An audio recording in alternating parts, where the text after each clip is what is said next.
الحمد لله رب العالمين والصلاة والسلام على رسوله الأمين وعلى آله وصحابه أجمعين أما بعد قال الله سبحانه وتعالى في سورة التوبة إنما يعمر مساجد الله من آمن بالله واليوم الآخر وأقام الصلاة وآتى الزكاة. محترم بھائیو بزرگوں، اللہ سبحانہ و تعالی سورہ توبہ کے اندر ارشاد فرماتے ہیں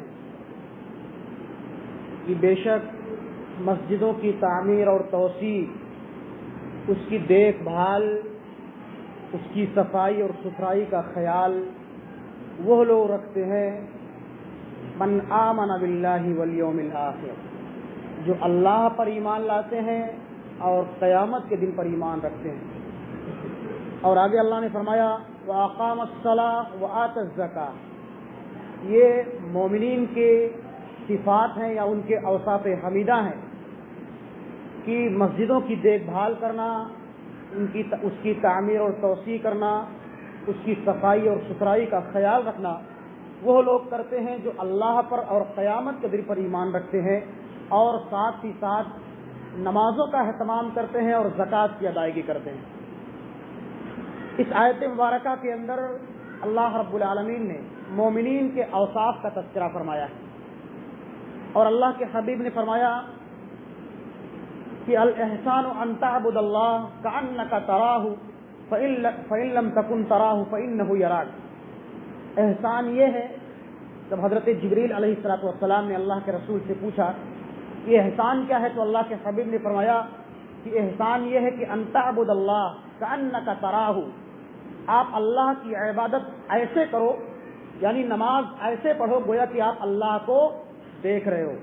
فإن لم تکن تراہ فإنہ یراک، اگر آپ کے ذہن و دماغ کے اندر یہ خیال نہ آئے یا آپ کا ایمان اتنا مضبوط نہیں ہے کہ آپ کے دل کے اندر یہ خیال آئے کہ ہم اللہ کو دیکھ رہے ہیں، تو کم از کم یہ خیال ضرور رہنا چاہیے کہ اللہ ہم کو دیکھ رہا ہے. یہ احسان کا صحیح مطلب اور مفہوم ہے جو اللہ کے رسول نے حضرت جبریل علیہ السلام کے ذریعے سے امت کو تعلیم اور پیغام دیا ہے.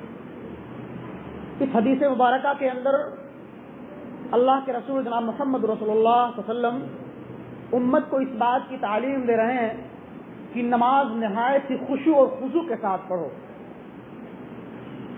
اور دوسری روایات کے اندر اللہ کے رسول نے فرمایا کہ نماز تم ایسی پڑھو گویا کہ تمہاری یہ نماز آخری نماز ہے.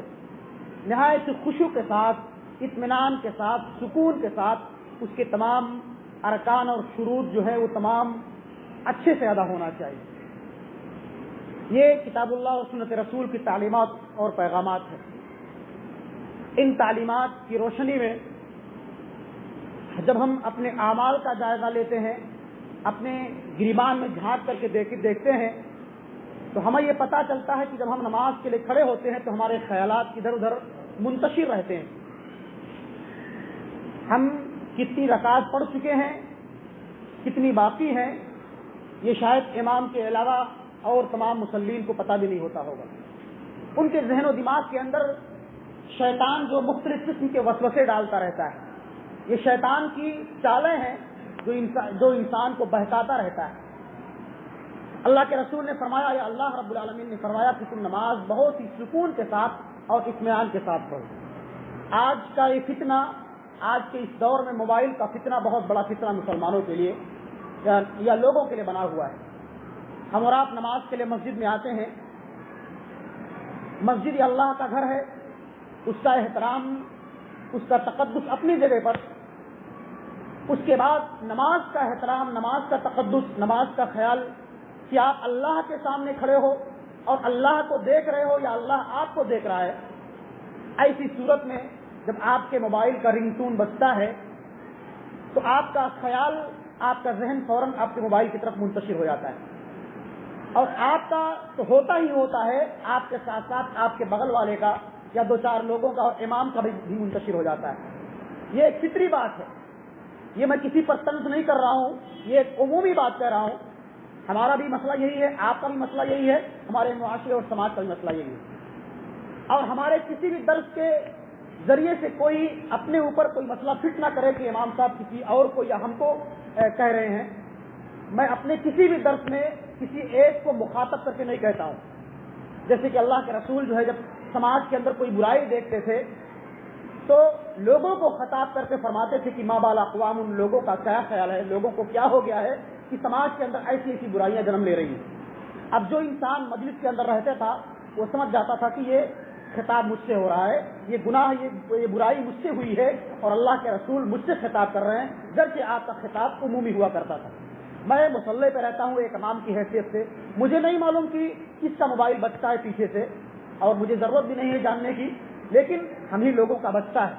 تو اس کے ذریعے سے ہماری بھی نماز میں خلل، آپ کے بھی نماز میں خلل، اور آپ کے ذریعے سے آپ کے دوسرے بھائی کی بھی نماز میں خلل واقع ہوتا ہے، جس کے ذریعے سے اللہ رب العالمین نے اور نبی نے جو ہم کو تعلیم دی ہے کہ تم نماز ایسے پڑھو گویا کہ اللہ کو دیکھ رہے ہو یا اللہ تم کو دیکھ رہا ہے. وہ چیز، وہ ذہن و دماغ، وہ اطمینان و سکون ہمارے ذہن و دماغ سے نکل جاتا ہے. یہ موبائل کا فتنہ بہت بڑا فتنہ ہے. اسی فتنے کے ذریعے سے، اسی موبائل کے ذریعے سے آج ہم خود جو ہے شیطان کے چالوں میں پھنس رہے ہیں.